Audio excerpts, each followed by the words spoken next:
तो स्वागत है आपका मैंगी शू चैनल में। तो मैं फिर से आपके लिए प्यारी सी लव स्टोरी लेके आई हूँ। इस कहानी में हमारी हीरोइन से मिल लेते हैं जिसका नाम लिन शाओ होता है और वो बोलती है, मैडम आपके पैर के नाखून बहुत ज़्यादा सुंदर है और आपके हस्बैंड आपको बहुत ज़्यादा प्यार करते हैं। वो बोलते हैं, ऑफकोर्स, क्योंकि मैं सेन परिवार की बहू हूँ और जब मैं इस परिवार में आई थी तब मैं बहुत सारा दहेज भी लेके आई थी। तो मेरा हस्बैंड मुझसे प्यार नहीं करेगा तो किससे करेगा। ये बोलती है। वो कहती है, अच्छा मैडम। फिर कहती है कि मैडम मास्टर आने वाले होंगे, मुझे उनके बाथरूम का पानी गरमाना होगा। इसके बाद बाथरूम में जाती है और इधर जो मिस्टर शेन होते हैं वो सीधा बाथरूम में जाते हैं। इधर वो काउंटिंग कर रही होती है कि मिस्टर शेन आते ही होगा और जानबूझ के ऐसा दिखाती है कि उसे जो ये पानी वाला जो पाइप है, जो शॉवर है, वो उसे चल नहीं रहा और सारा पानी अपने ऊपर जानबूझ के उड़ेल लेती है।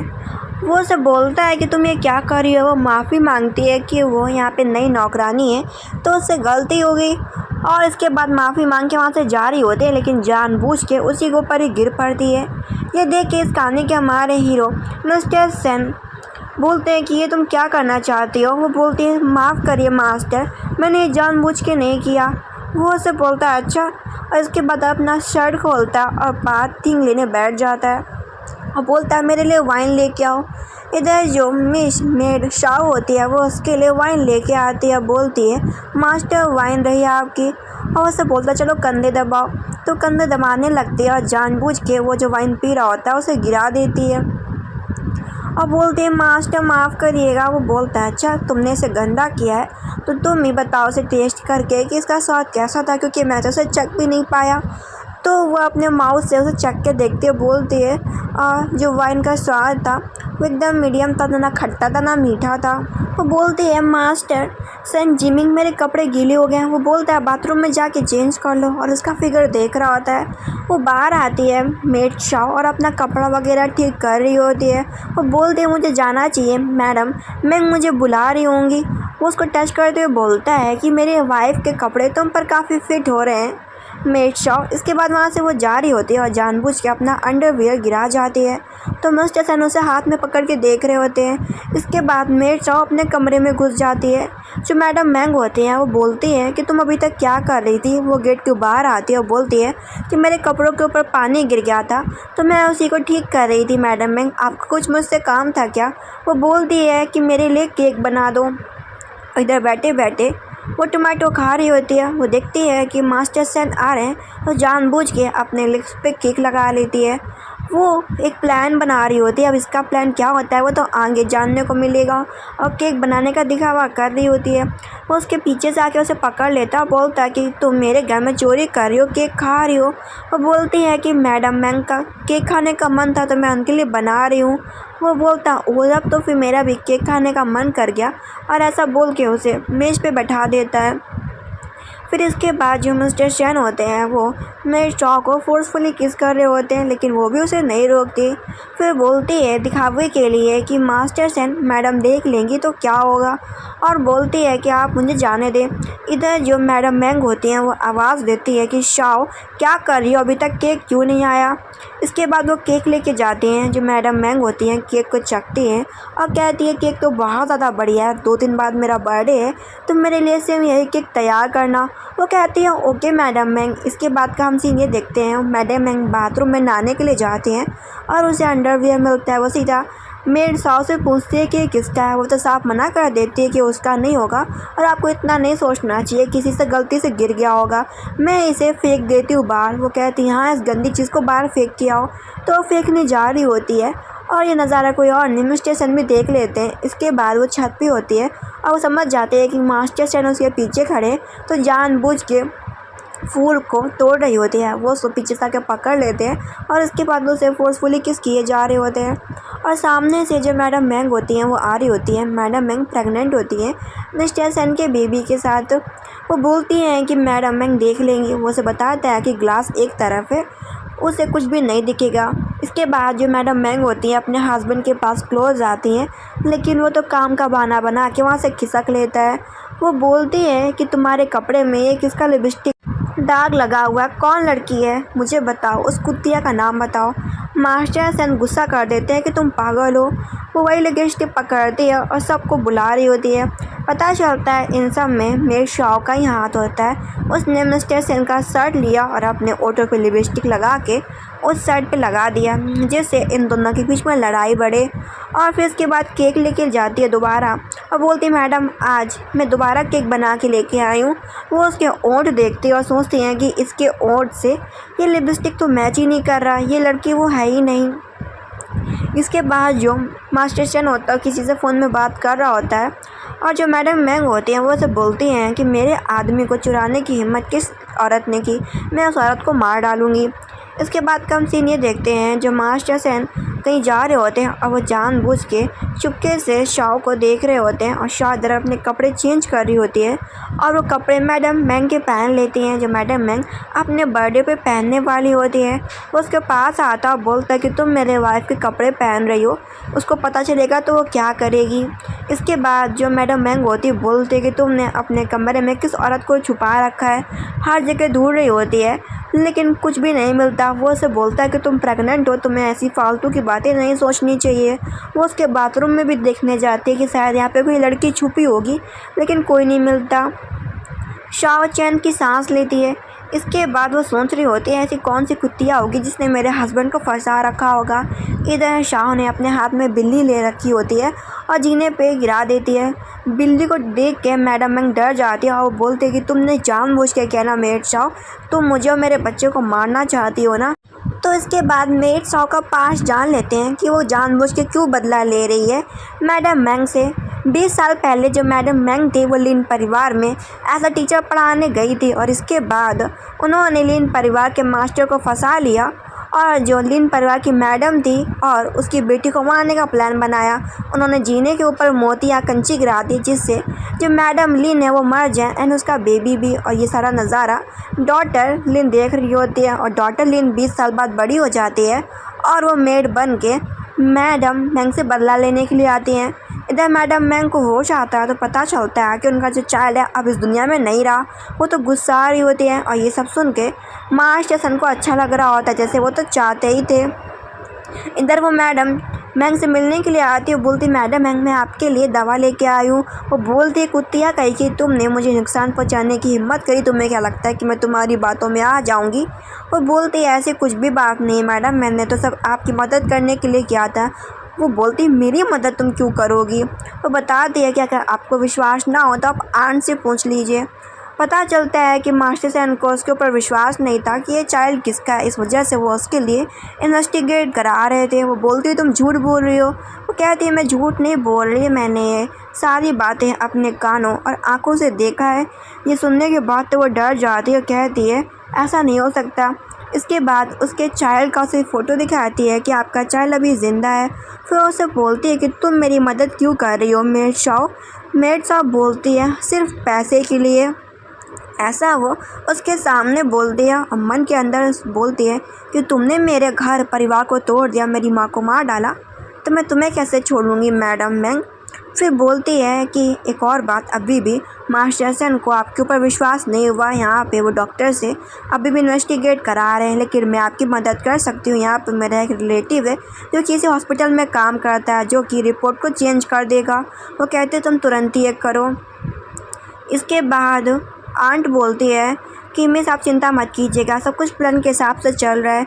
रिपोर्ट लेने के लिए तुरंत ही आ जाता है मिस्टर सन और रिपोर्ट देखता तो रिपोर्ट एकदम नॉर्मल होती है। उसके पीछे मैडम मैंग आ जाती हैं और बोलती है हस्बैंड तुम यहाँ पे। वो बोलता तुम्हें तो कमरे में होना चाहिए ना। वो बोलती है कि डॉक्टर ने बोला थोड़ा घूम लो जाके। फिर वो बोल के जाता है कि मेड शाओ मैडम का ख्याल रखना। फिर मैडम को प्रूफ दिखाती है कि सब कुछ ठीक है। इसके बाद घर का सीन दिखते हैं। अब उसे पता चल जाता है कि जब मास्टर सन है वो आ रहे हैं। वो उसके पास आता बोलता है कि मैंने तुम्हें देखा था कि तुमने अपने हाथ में बिल्ली पकड़ रखी थी और मेरी वाइफ मैंग बिल्ली से डरती थी। तुमने जानबूझ के वो बिल्ली जीने में फेंका जिससे वो गिर गई। और बोलता है कि मुझे सब कुछ सच सच बता दो। वो बोलते मैं कुछ भी नहीं कहना चाहती हूँ। कहती मुझे नहीं पता आप किस बारे में बात कर रहे हैं। वो बोलता है कि मैं खुद मैंग को पसंद नहीं करता, मैं उसे इस परिवार से बाहर निकालना चाहता हूँ। तुम चाहो तो हम साथ मिलकर काम कर सकते हैं। ये सुनने के बाद तो वो हाँ बोल देती है। वो उसे बोलता है ठीक है फिर तुम मुझसे मिलने के लिए मेरे कमरे पे आना। इधर वो बोल रही होती है कि जैसे ही मैं कमरे में जाऊँ तो मैडम मैंग को ले आना। इधर वो उससे मिलने के लिए जाती है। इसके बाद जो मिस्टर सेन होते हैं वो उसके क्लोज होते हैं और तब तक वहाँ पे उन दोनों को पकड़ने के लिए मैडम मैंग आ जाते हैं और वो बोलती है कि तुम मेरे घर में काम करती हो मेड का, और तुम्हारा हिम्मत कैसे हो गया तुम मेरे हस्बैंड के साथ अफेयर चला रही हो। उसे थप्पड़ मारती है अपने हस्बैंड मिस्टर सेन के सामने। फिर शॉ को पकड़ के लेके जाती है और जो मास्टर सेन होते हैं उसे बस देख रहे होते हैं। फिर कमरे में ले जाने के बाद बोलती है तुमने बहुत ही अच्छा काम किया, और बोलती है तुम्हें कुछ पता चला। वो बोलती है अभी तो कुछ भी नहीं पता चला।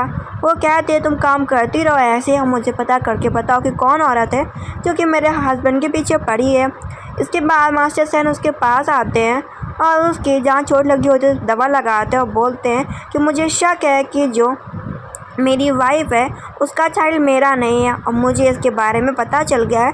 रिपोर्ट मेरे हाथ में है, हम तुम चाहें तो इस प्लान को आगे बढ़ा सकते हैं। इसके बाद उसकी सेक्रेटरी उसे फ़ोन करती है मिस्टर सेन को, और ये बात मेड शॉ नोटिस कर लेती है और ये बात जाके मैडम मैंग को बता देती है कि जो लड़की है वो आपके हस्बैंड को आपसे छीन रही है वो कोई और नहीं बल्कि प्रेसिडेंट सेन की सेक्रेटरी है। वो बोल दी अच्छा, तो वो कुत्तिया रही। इसके बाद वो जाती है कंपनी में और पहले मैसेज कर देती है कि मास्टर सेन मैडम मैंग आ चुकी है कंपनी में। वो सीधा मिलती है सेक्रेटरी से। सेक्रेटरी बोल देती है कि तुम देखो जो कोई भी हो, मैं तुम्हें पहले ही बोल दूँ मास्टर सेन मीटिंग में बिजी हैं, उन्होंने बोला अजनबियों को अंदर आने मत देना। वो बोलती तुम्हारा दिमाग ख़राब है क्या, अभी मेरा मिस्टर सेन से डिवोर्स नहीं हुआ और मैं उसकी वाइफ हूँ। इसके बाद उसे पीटने जा रही होती है। मेड शॉ रोकती है कि सभी लोग देख रहे हैं लेकिन वो किसी की नहीं सुनती और सेक्रेटरी को मार देती है थप्पड़ जोरदार सा। अब यही सारी बात चल रही होती है कि जो सेक्रेटरी यान है उसके फादर आज कंपनी में एक बहुत ही बड़ी डील लेके आए हैं, इसका फ़र्क कहीं कंपनी में ना पड़े। और इसके बाद जो मैडम मैंग होती हैं वो सेक्रेटरी यान को खींच के लेके जाती हैं और कमरे का गेट बंद कर लेती है और उसके ऊपर गंदा पानी फेंक रही होती है। बोल रही होती है कि तुमको पूरी दुनिया में मिस्टर सेन ही मिला था क्या। इधर बाहर से वो बोल रही होती है कि इस बाथरूम की चाबी ढूंढ के लाओ क्योंकि दरवाज़ा अंदर से बंद है। एक तो बोल रही होती है कि यान के फादर तो बहुत ही बड़ी कंपनी पे डील लेके आए हैं, सैन कंपनी पे। इसके बाद वो उसे पीटी रही होती है। फिर तब तक बीच में आ जाती है शाओ और शाओ के सर में लग जाता है। उसके फादर आ जाते हैं और देखते हैं कि उसकी बेटी को कोई और नहीं बल्कि मिसेस सेन पीट रही हैं और वो बोलते हैं कितना गंदा मजाक है, मैं इस कंपनी के साथ करोड़ों की डील कर रहा हूँ और मेरी बेटी के साथ ऐसा बर्ताव किया जा रहा है। और वो मिस्टर सेन जिनके साथ डील करने से मना कर देते हैं कि मैं इस कंपनी में डील नहीं करूंगा, सिर्फ अपनी बेटी के लिए यहाँ पे डील करने के लिए आया था, लेकिन अब ये डील नहीं होगी। मिस्टर सेन गुस्सा करते हैं क्या तुम पागल हो चुकी हो और अपनी वाइफ मैडम मैंग को थप्पड़ मारते हैं कि तुम्हारी वजह से 300 करोड़ की डील रह गई और उसे सेक्रेटरी यान से माफ़ी मांगने के लिए बोलते हैं और उसे घर में जाने के लिए बोलते हैं। इसके बाद जो मिस्टर सेन जिन होते हैं वो शाह से बोलते हैं क्या तुम ठीक हो, तुम्हारे सर में चोट लगी है, और अपनी हैंकी से उसके सर से जो खून बह रहा होता है उसे साफ़ करते हैं। फिर बोलते हैं कि तुम जाओ अपनी मैडम मैंग के पास और प्लान के हिसाब से काम करो। इसके बाद वो बोलता है कि तुमने मुझे फ़ोन करके क्यों नहीं बताया। वो बोलती मैंने आपको मैसेज किया था। वो देखता है कि हाँ शाह का मैसेज आया था। फिर वो जिस हैंकी से शाह का सर साफ़ कर रहा होता है वो हैंकी फेंक देता है। इसके बाद हम मैडम मैंग को देखते हैं जो कि और वो शाह को डरा रही होती है कि तुम क्या मेरी तरफ हो या सेक्रेटरी की तरफ। वो बोलती है मैडम मैं आपकी तरफ हूँ। वो बोलती है तुम मुझे मेरे बच्चे से मिलवाने के लिए ले चलो। वो कहती है ठीक है मैडम। इसके बाद उसे लेके जाती है लिन फैमिली। ये देख के वो तो हैरान हो जाती है और बोलती है तुमने मेरे बच्चे को लिन फैमिली में क्यों रखा, और वो काफ़ी डरी हुई होती है। शाह सोचती है 20 साल पहले तुम लिन फैमिली में टीचर बन के आई थी और मेरे पूरे परिवार को मार डाला, बर्बाद कर दिया। अब बोल रही हो लिन फैमिली में तुम्हारा बच्चा क्या कर रहा है। इसके बाद उसे लिन फैमिली में लेके जाती है। वो लिन फैमिली की सारी चीज़ों को देख रही होती है और सीढ़ियों को देख रही होती है। सीढ़ियों को देख के उसे कुछ याद आ जाता है कि उसने कैसे मिसेस लिन को और उसके बच्चे को मार डाला था, क्योंकि मिसेस लिन एक लड़का पैदा करने वाली होती है तो इस वजह से उसने मार डाला था। इसके बाद वो फ़ोटो को देखती है और उस फोटो को देख कर उसे गुस्सा आ जाता है। जो बचपन में जो शाह होती है उसका नाम यूयू होता है और वो देखती है कि जो उसके फादर हैं वो उसकी टीचर मैडम मैंग के साथ किस कर रहे हैं और ये देख के उसे बहुत ज़्यादा बुरा लगता है कि उसके मॉम के होते हुए भी उसके फादर टीचर के साथ रिलेशनशिप में है। इसके बाद जो मैडम मैंग होती है वो सारी चीज़ों को याद करके उस फ़ोटो को फाड़ देती है कि बकवास फ़ोटो है। इसके बाद वो जाती है अपने कमरे में, अपने बच्चे को देख के बहुत ज़्यादा हैप्पी होती है। मेड साहब बोलती है मैडम आप आराम करिए, और इसके बाद कमरे के बाहर से मैडम मैंग की सारी बातें सुन रही होती हैं। मैडम मैंग बोल रही होती हैं कि सेन फैमिली पूरा तुम्हारा होगा, तुम्हारे पास पूरी विरासत आएगी मेरे बच्चे। मैं कल तुमको तुम्हारे फादर सेन डिबेंग से मिलाने के लिए ले चलूँगी।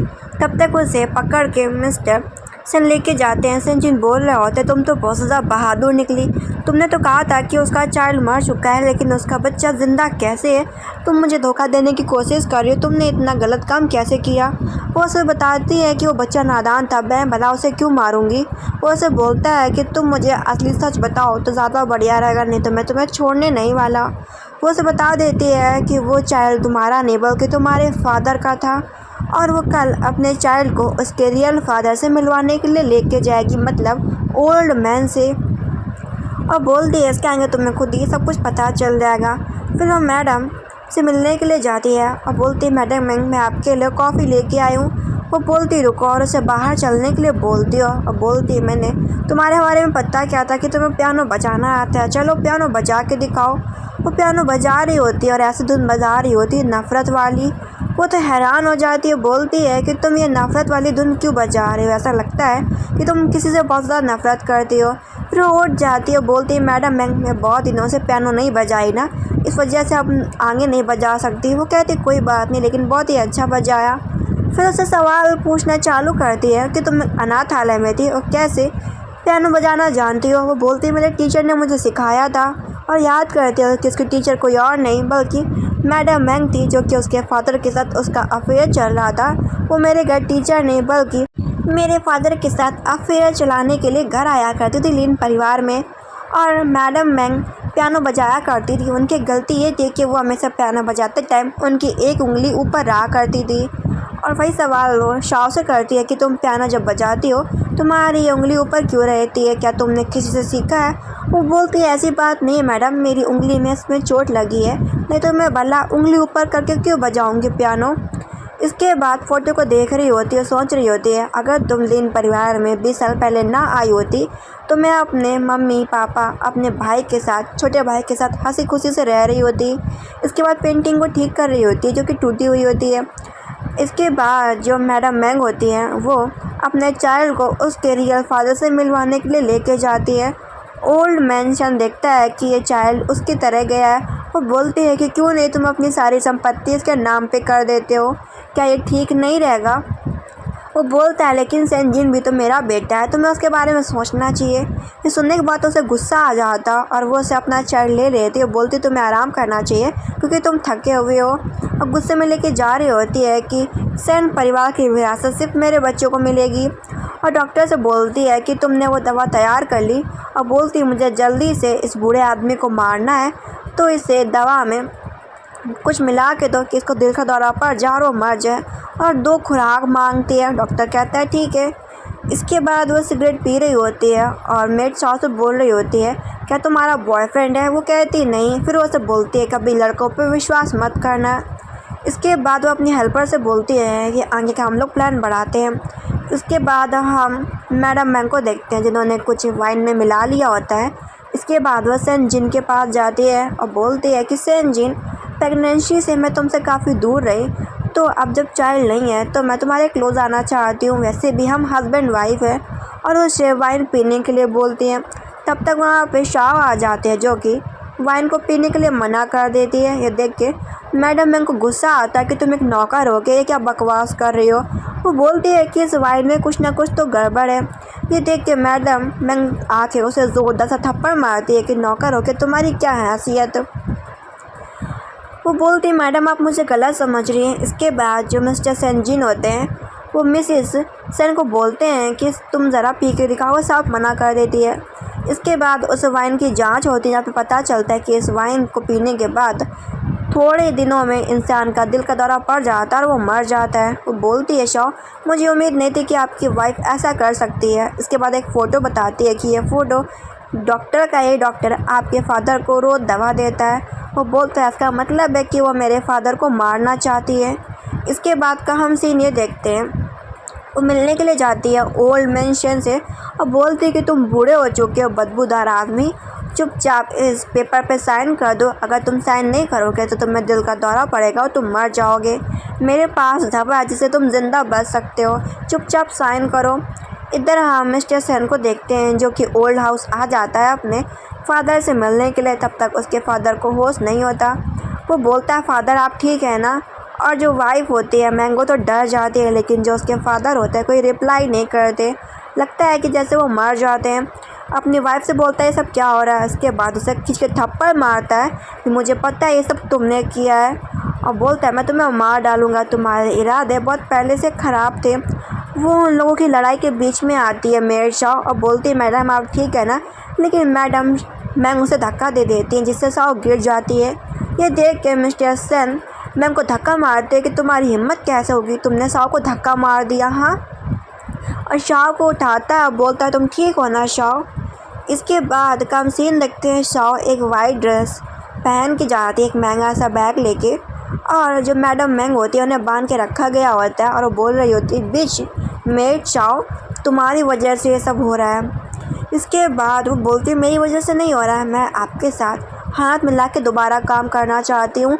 और उसके हाथ पैर की रस्सियाँ खोल देती है और उससे बोलती है कि मुझे मास्टर सन पसंद है, मैं उनसे प्यार करती हूँ, आप मास्टर सन को मुझे दे दो। वो मान जाती है, कहती तब तो ठीक है मुझे कोई दिक्कत नहीं।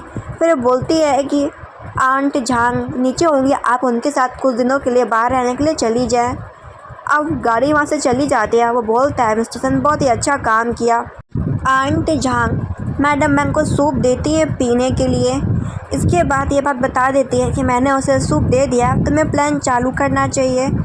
इसके बाद रात का सीन देखते हैं जहाँ पे वो प्रेगनेंसी जैसा गेटअप लेती है और वो बोलती है कि टीचर तुमने मुझे क्यों मार दिया, मेरे चाइल्ड को भी मार दिया, तुमने मेरी बेटी के साथ क्या किया, मेरे हस्बैंड को भी मार डाला, तुमने ऐसा क्यों किया। और वहाँ पे कैमरा भी लगा होता है और उसे लग रहा होता है कि जो उसने लिल परिवार के लोगों को मारा था वो उसके सपने में आके उसे डरा रहे, और वो डर के मारे अपना सारा सच कबूल कर लेती है। पागलों की तरीके हंस रही होती है, कह रही होती है हाँ मैंने 20 साल पहले तुम्हें मारा था, तुम्हारी फैमिली को मारा था, तुम्हारी प्रॉपर्टी हड़प ली, तुम मेरा क्या कर लोगी। इसके बाद अपनी आंखें खोलती है और कहती है चलो ये एक सपना था, और काफ़ी डरी हुई होती है। इसके बाद हम सीन देखते हैं कंपनी का जहाँ पर मिस्टर सन बैठा होता है। शेयर होल्डर्स बैठ के बात कर रहे होते हैं कि बूढ़ा आदमी मरने से पहले बिल्कुल भी बोल के नहीं गया कि प्रॉपर्टी तुम्हारे हाथ में आनी चाहिए, कहीं तुम गोद लिए हुए बेटे तो नहीं हो। मिस्टर सेन ये सारी बातें सुन रहा होता है और उसके बगल में खड़ी होती है मेड शाह। तब तक वहाँ पे एंट्री होती है किसी और की नहीं बल्कि मैडम मैंग की, और वो बताती है कि ओल्ड मैन का सन मेरा बेटा है, और प्रूफ के साथ आती है कि सारी संपत्ति उसको मिलनी चाहिए। और बोल रही होती है मिस्टर सेंजिन अब तो तुम बर्बाद होने वाले हो। लेकिन शाह बता दी है बर्बाद तुम होने वाली हो, और प्रूफ दिखाती है कि मैडम मैंग ने 3 लोगों का कत्ल किया है और उसके ऊपर केस है, तो आप लोग कैसे उसे कंपनी का मालिक बना सकते हैं। ये देख के सारे शेयर होल्डर सन जी की तरफ हाथ बढ़ाते हैं और उसे कंपनी का मालिक बना दिया जाता है। अब वो बोलती है कि अब तुम्हें पुलिस पकड़ के ले जाएगी और तुम्हारे बच्चे को भी। ये सुनने के बाद तो पागल हो जाती है और समझ जाती है कि अब वो पूरी तरीके से ख़त्म है, उसका सारा प्लान बर्बाद हो गया। और बोलती है कि पुलिस आने वाली है मैडम मैंग, अब तुम कहीं भी बच के नहीं जा सकती। वो इतना पागल हो जाती है मैडम मैंग कि वो खिड़की से कूद जाती है और उसका डेथ हो जाता है। शाह बोलती है बुरे के साथ बुरा होता है, 20 साल पहले जो तुमने मेरे परिवार वालों के साथ किया था आज वो तुम्हारे साथ है। मैंग का बच्चा होता है उसे अनाथालय में भेज देती है। इसके बाद वह अपने मदर फादर की ग्रेव पे जाती है। मदर से बोलती मदर मैंने आपका बदला ले लिया है। इसके बाद जो मिस्टर सेन होते हैं बोलते हैं कि मेरे फादर मर गए हैं और मेरी वाइफ भी ख़त्म हो चुकी है, तो तुम चाहो मिसेस सेन बन सकती हो। वो साफ मना कर देती है और आगे बढ़ के आती है। बोलती है कि मैं वही गलती नहीं करूँगी जो गलती मेरी माँ ने की थी कि एक आदमी के पीछे अपनी पूरी ज़िंदगी बर्बाद कर लो। इससे साफ पता चलता है कि वह मिस्टर सेन को कभी प्यार नहीं करती थी, वो सिर्फ अपने बदले के लिए सेन फैमिली में आई थी। तो गाइस ये ड्रामा यहीं पे ही ख़त्म हो जाता है। आई होप आपको पसंद आया और ऐसे ही सब्सक्राइब करें मैगी शो चैनल को। और प्लीज़ सपोर्ट करें, साथ में कमेंट भी किया करें कि आपको स्टोरी पसंद आई है कि नहीं। Thank you.